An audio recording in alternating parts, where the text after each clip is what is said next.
It's like a dream come true.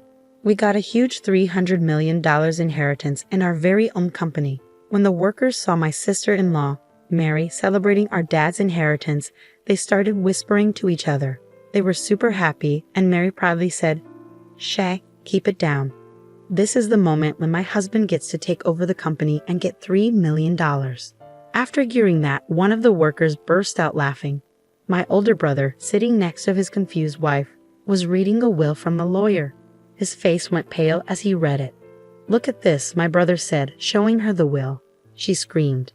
"I'm Lucy, 29 years old, and I work for my dad's business. When he was young, my dad had the smart idea to start a business from scratch. Over time, it grew into a decent-sized company with lots of workers. But right after starting the business, he got into debt.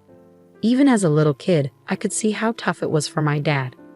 Even when the company got bigger, I still wanted to help my mom with her clerical work in the office. My parents told me I could go to college and choose any career I wanted, but I really wanted to work for my dad's company. That's all I could think about when I finished high school. When I joined my dad's company, Bob, who had been working there for a long time, was the first person to teach me about business. He didn't treat me differently just because I was the boss's daughter. Thanks to Bob, I got to learn a lot about how the company works. My brother Tom, who's only 2 years older than me, went to college to learn about management. He was always proud to tell people that our dad ran a business and that he would take over one day. Tom's friends would ask him, "What are your plans after college, Tom? Are you going to find a job?" Tom would say, "I don't need to find a job because I'll be working for my dad's company.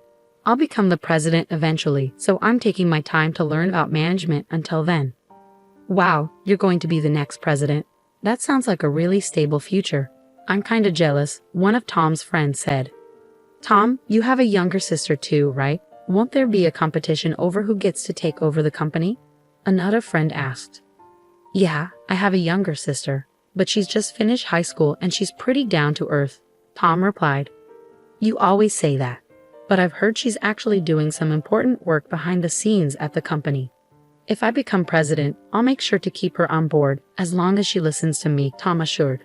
My brother was spending a lot of money and having fun, pretending it was all part of learning to be a business manager. He knew that if he acted well, he'd have lots of friends around him, and being the next president of the company made him popular with women who wanted to date him. He ended up marrying Mary, who was very flashy and attractive. They had a fancy wedding, went on a luxurious honeymoon overseas, built a big mansion, and started their life together. He said he did all this to look good as the future president of the company. Mary seemed happy with Tom. He listened to her and let her enjoy all the fancy things in life. "I doubt she'd want a life like mine, where I work with my mom behind the scenes in my dad's company," I told someone. "Lucy, you don't seem like the CEO's daughter. You don't act like you're the president's daughter," she said. Mary would often laugh at me when we saw each other at family events. "I prefer a simpler life," I said. She looked at me like she felt sorry for me. "I pity you for being the president's daughter but not knowing how to spend money. You still live with your parents and have plenty of money, so you don't need to work hard. And with your title, shouldn't men be drawn to you?" My brother chimed in, "Yeah, she's right. Lucy's always been so humble. People wouldn't even guess her dad's the president. She treats everyone like equals. It's surprising. I still have a lot to learn in my job. Many of my colleagues are better than me, so I can't act like I'm the boss," I argued. But my brother looked shocked. "That's why you're not useful. A boss needs to stand out so they're respected by their team. Let others handle the simple tasks. It seems like only Dad and I are the bosses around here. You shouldn't belittle your team, no matter how powerful you are." Before I could reply, my brother interrupted me, looking annoyed. A woman who's too logical isn't attractive to men. Then Mary joined in. "If you keep talking like that, you'll never find a husband. You should try to be more appealing, don't you think, Tom?" "Yeah, well, when I become president, I might just fire a humble employee like you," Tom said. After that, my brother and Mary said their piece and left quickly. My mom, who had stayed quiet during all of this, comforted me after they left. She said, "You're doing great work for the company, which really helps me and your dad. Don't let what Tom says bother you." My dad nodded, looking serious. They had already told my brother to his face that they didn't like his ideas. But after that, my brother and Mary got upset and didn't come to our house for over a month. I remembered how gloomy it was during that time, so I told my parents, Tom and Mary can say whatever they want. After that, Tom and Mary kept living their lives however they wanted, going to fancy restaurants and luxury resorts. It was all to make it seem like Tom would be the president of my dad's company one day. My dad was working really hard to grow his business, but one night at home, he started complaining of chest pain. "Dad, are you okay? Just try to stay calm." "I'll call for an ambulance," I said. "Lucy, grab this." As we waited for the ambulance, my dad motioned to a drawer and told me he had a letter for me. I hurriedly grabbed the letter from the drawer. "I want you to read this if anything happens to me. Everything else is up to the lawyers," he said breathlessly before losing consciousness before the ambulance arrived. Despite being rushed to the emergency room, he died without regaining consciousness. My brother and Mary were away on a trip when my father passed away, so they couldn't be there for him. They returned from their trip 2 days later. At the end of my father's funeral, Tom said, "We're just glad we arrived on time. I never imagined my father would pass away while we were on vacation." I was shocked. My brother and Mary showed up at the funeral without any worries, not acknowledging that my mother and I had been left to handle everything. I talked to my brother about it in private, so the other employees wouldn't hear. "Couldn't you have come back home sooner?" I asked my brother in private. "What? I couldn't. Our return flight was already booked," my brother replied without offering an apology, then turned to address the employees. "Thank you all for your support. From now on, I'll be stepping into my father's shoes with dignity," he said. Mary glanced around at the employees, who had gone silent at my brother's words, and praised him, saying, "That's exactly what Tom would do." "Everyone's impressed, right? It's only natural, considering my husband's dignity." With pride, my brother said to me, "Lucy, isn't the ceremony about to begin? Please lead the way." I was annoyed by my brother's tardiness and his arrogance, but I led him and the employees to the meal ceremony table. My brother continued to act arrogantly as we ate. "Lucy, isn't the quality of this food questionable? It might lower our father's reputation as president," he remarked. "Mom and I already discussed it and agreed on the menu. Plus, I don't need you telling me what to do. This is why people don't understand what it means to be president," I snapped back. He not only bossed me around but also gave orders to the other employees serving the guests. "You're useless," he declared. I hurried to intervene when I heard my brother ordering Bob, a longtime employee, around. "Tom, that's not right. Don't talk down to Bob or any of our employees. They deserve respect. Why should I act humble in front of someone who's just an employee? They should show me more respect as the president," he argued. Mary joined in, backing him up.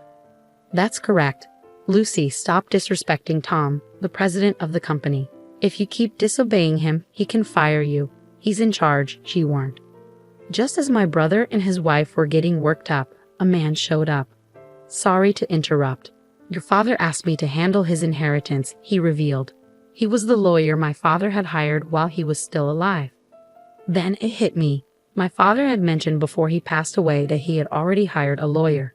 It seemed he had been preparing for his death and had spoken with a lawyer a few years back. My brother and Mary's faces lit up when the lawyer mentioned inheritance. They eagerly welcomed him into their room. Tom said, "Thank you for coming. Let's get this done as soon as possible." But as he spoke with the lawyer, Tom started to cry. Wasn't my father's inheritance supposed to be $300 million? Mary, upon hearing this, couldn't contain her excitement. $300 million. That much money for our company is like a dream come true. The employees started whispering when they heard this. Mary proudly announced to the grieving employees, "Quiet down. This is the moment when the company and its $300 million inheritance passed to Tom." Upon hearing this, one of the employees burst into uncontrollable laughter. My brother had the will and was reading it next to Mary, who was puzzled by the employee's reaction. My brother's face went pale as he read, Mary, according to the will, the entire company will be inherited by the eldest daughter, Lucy," he stammered.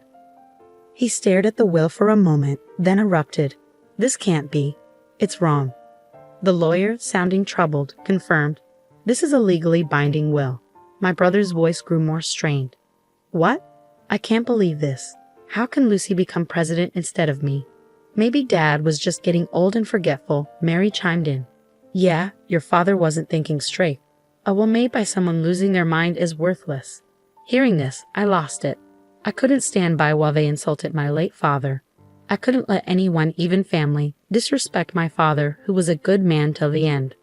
Stop. The idea of my brother Tom becoming president is even more absurd, in my opinion, I asserted. My brother was furious. What are you trying to say? That I'm not fit to be president? He snapped back. Without hesitation, I fired back, you're absolutely right. How can you lead this company if you've never contributed to it? Don't be ridiculous. Mary and I even built a mansion fit for a president, and we made sure to project the image, he defended. Building a mansion unsuited for a leader and dining extravagantly? That's not good for business. And didn't Dad cover most of the costs for that house and extravagance? How would you even know? I countered. Just before he passed, Dad left me a letter. In it, he outlined all the money he had spent on you and said he would give you a gift during his lifetime. So your share of the estate is practically nothing, I disclosed. Mary panicked. Hold on. Is the inheritance really worth $300 million? Have we already spent that much? It's not fair that we're left with so little. The employee who had been laughing earlier quickly approached Mary and explained that $300 million is from the company's assets, not personal wealth. I'm sure all the employees here understand that. Company funds aren't meant for inheritance, I clarified to Mary. Exactly. The company's money isn't meant to be divided among family members, so I doubt my brother's share is significant, I added. That's heartbreaking, Mary sighed. Oh no, Lucy. Mary was shocked.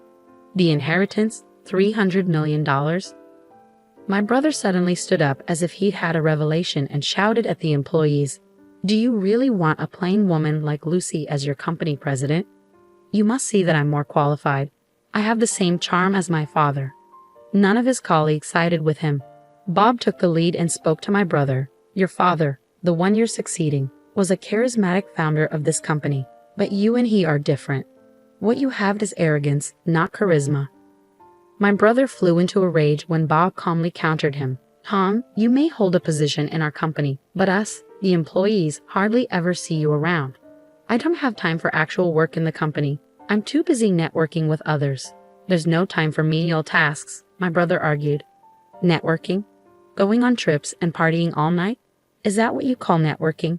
That's hardly enough. Bob continued. Meanwhile, Lucy's been putting in hard work every day, learning about the company while quietly handling her behind-the-scenes duties. I see the same dedication in her as I did in your father. Lucy is the right person for the job, as far as all of us here at the company are concerned, Bob concluded. The other employees nodded in agreement. I was touched and responded, Thank you all so much.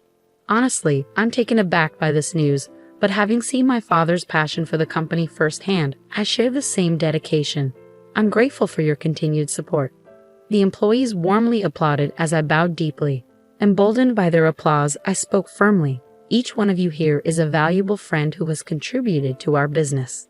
Anyone who overlooks that isn't fit to be part of this company, let alone its president. Even the president can be fired by the employees. My brother grew annoyed upon hearing this. What are you talking about? I'm your brother. What are you even talking about? You were the one who said you'd fire me if you became president, brother. I reminded him. I can't keep paying a salary to an incompetent employee just because he's family. This is ridiculous. Can someone please help me out here? My brother pleaded for support from those around him, but all he got were cold stares from the employees. Seeing that nobody was backing him up, my brother and Mary left in a hurry. After that, Tom lost his job and relied on the small inheritance he received. But it didn't last long. Can you lend me some money, Lucy? He asked, kneeling before me. I was disgusted by my brother's behavior. Even after losing his job, he didn't try to find a new one and was still expecting help from the family. I firmly told my mother not to give him any money. His friends, who had once been supportive, turned their backs on him when they found out he lost his presidency to me, his sister. When Mary married my brother, she had envisioned being the wife of the company president, but none of her friends showed any sympathy for her. As their financial situation became dire, my brother and his wife decided to sell their mansion. The proceeds from the sale could have sustained their lifestyle, but without any income, their savings quickly dwindled. When they had nothing left to sell, they struggled to cover their expenses. Eventually, they realized they needed to find work. However, No one was willing to hire them because they lacked any work experience. Eventually, Tom found a part-time job at a convenience store. Now, he's in an unfamiliar role, facing criticism from younger coworkers. Mary's situation changed too. She's no longer a full-time housewife but now works as a cashier at a supermarket, alongside the very part-time housewives she once looked down upon. Her salary is low. Meanwhile, I'm using my experience from behind-the-scenes work to help the company grow. With support from Bob and other employees, the company is thriving. Ironically, my brother's situation has strengthened employee unity. I've pledged to keep working with my mother to expand the business, aiming to bring pride to my Father in heaven.